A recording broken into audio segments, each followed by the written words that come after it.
All-Star Weekend, you and Angel made a bet with each other on this game. Is that bet still? This is how the rich stay rich. You gotta say this money. I'm gonna see you next week on Wednesday. Yeah. At night? No, at practice. Oh, at practice? I know y'all gonna lose, but if y'all lose. For $100.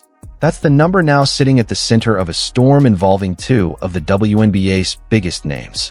A quiet side bet between two superstars, ahead of a game they're both playing in. Years ago, this never saw daylight. It stays buried in a locker room, maybe leaks out later as a rumor nobody can confirm. Not anymore. Because this time, the league itself put the footage out. Not a leaked clip, not some fan's phone from the stands. This came straight from the organization whose entire job is to stop exactly this kind of thing. And that's what makes it so wild. In pro sports, there's one rule that never bends. You don't bet on your own game. Break almost any other rule and you'll survive it. Break that one, and your career is suddenly on the line. So picture this. Two of the sport's biggest stars, casually working out a bet, on camera, for everyone to see.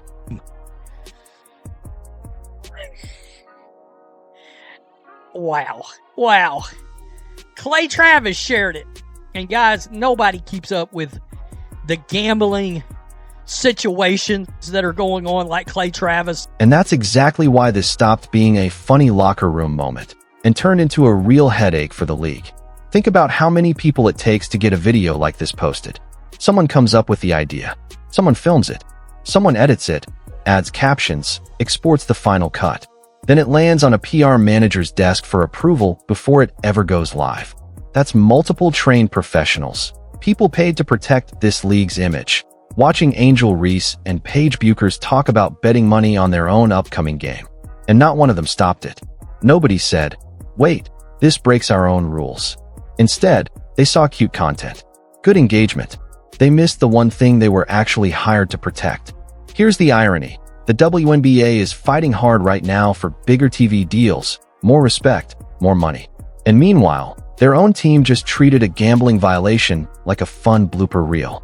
By the time someone upstairs realized the mistake and hit delete, it was already too late. The internet doesn't forget. Millions had already seen it, saved it, and sent it straight to every major sports account in the country. Keep it real. Oh, got to be more careful. I can't even... Clay Travis continued, by the way. I can't even comprehend how dumb you have to be to post this video from the league's official account. Like sub 70 IQ. And how stupid are the players too? On video bets. We're deep in the era of people snitching on themselves without even realizing it. And this might be the wildest example yet. Just look at the math here. Two young athletes, both set to be the face of this sport for years to come. Their endorsement deals already outpace their league salary. Shoe deals, brand campaigns, real financial futures being built right now. And they're risking all of it. For $400. That's nothing to them. Pocket change. It wouldn't change their lives either way.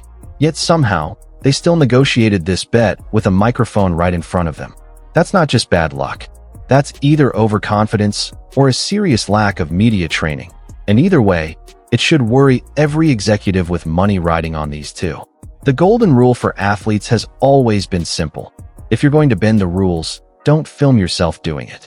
But this generation grew up inside content. To them, every moment is a clip.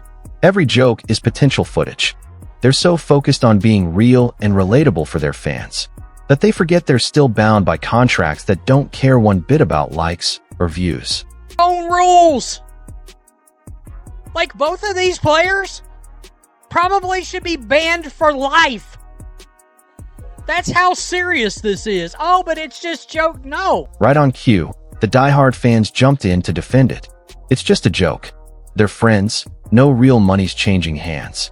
Everyone needs to relax. It's just talk. But that argument misses how this actually works. Commissioners don't care if it's a joke.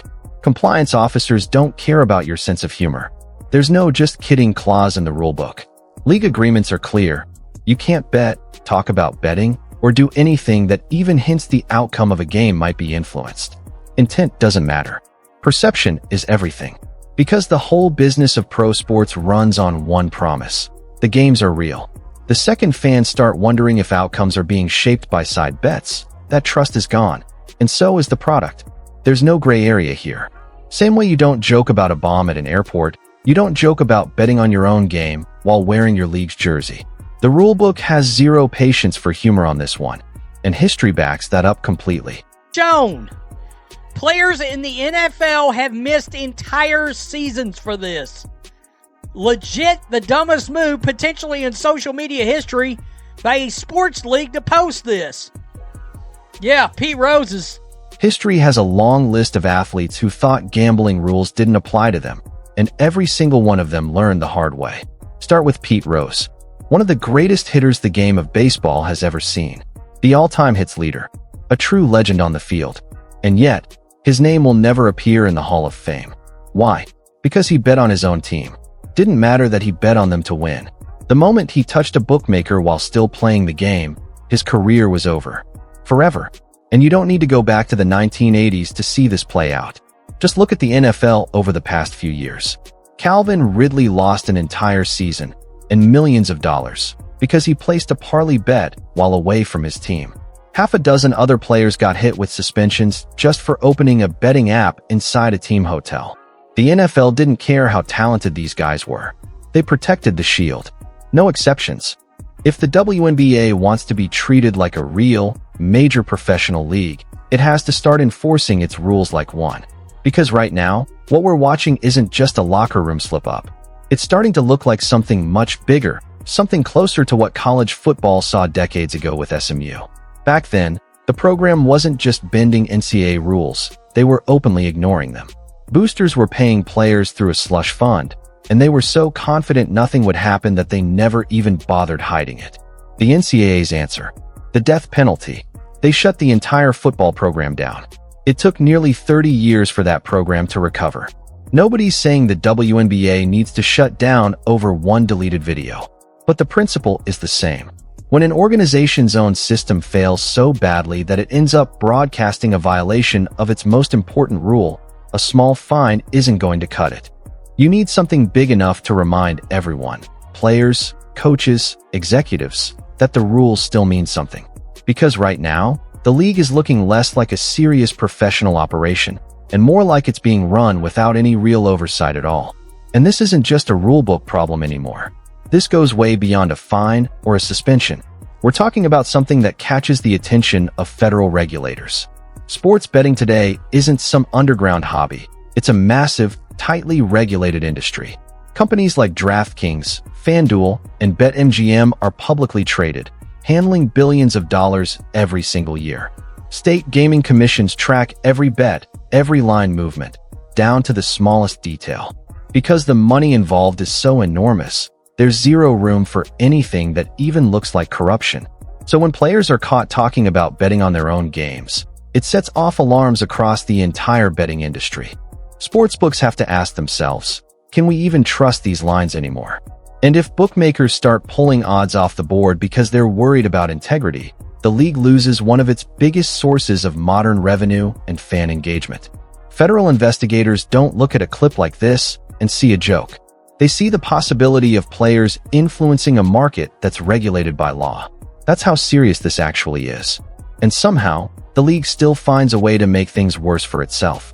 They've been handed the best era of talent this sport has ever seen. Viewership is exploding. Cultural relevance is at an all-time high.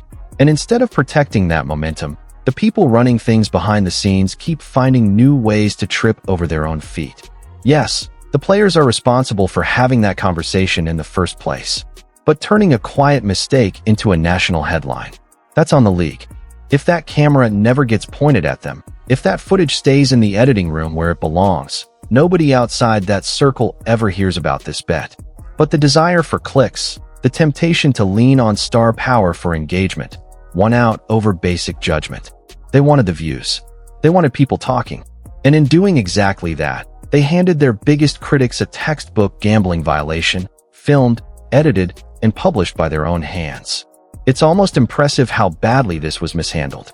A league that wants to be respected as a top-tier sports organization is running its communications like nobody's paying attention. Now compare that to how other leagues handle situations like this. A few months back, a fringe NBA player named Jonte Porter was caught manipulating his own prop bets. He wasn't a star. He He wasn't a household name. But the moment those betting patterns looked suspicious, the league launched a full investigation. And once the evidence checked out, there was no warning, no small fine, no quiet suspension. He was banned from the league. For life. Because that commissioner understands one simple truth. The billion-dollar TV deals, the sponsorships, the entire business, all of it depends on fans trusting that what they're watching is real. Now the WNBA's leadership is facing that exact same test. Except this time, it's not a fringe player. It's two of the most valuable, most recognizable faces in the entire league. This is the real test of leadership. Do they hold their biggest stars to the same standard as everyone else? Or do they quietly look the other way, hoping this all just fades from the headlines? Because if they choose to look away, they're sending a clear message to every player in the league. The rules are only for the people who aren't famous enough to matter. Think about what it's like to sit in that commissioner's chair right now. You're trying to build something historic, and somehow your own team is the one creating the crisis. There's no press release that can spin this. There's no taken out of context excuse when the video shows two players openly discussing how they'll actually pay each other. The evidence speaks for itself, and it came from the league's own camera. So now they're stuck. Enforce the rules properly, and you risk suspending the very players driving your record-breaking ratings. Ignore it, and you look like an organization that doesn't take its own integrity seriously, which is exactly the kind of thing that draws unwanted attention from federal regulators and the sportsbooks funding this entire boom. Either path comes with a cost, and that's what makes this so much bigger than $400. This isn't really about a bet anymore. It's about whether this league can prove it belongs in the same conversation as the biggest sports organizations in the world, or whether it keeps handing its critics reasons to doubt it. So here's the real question.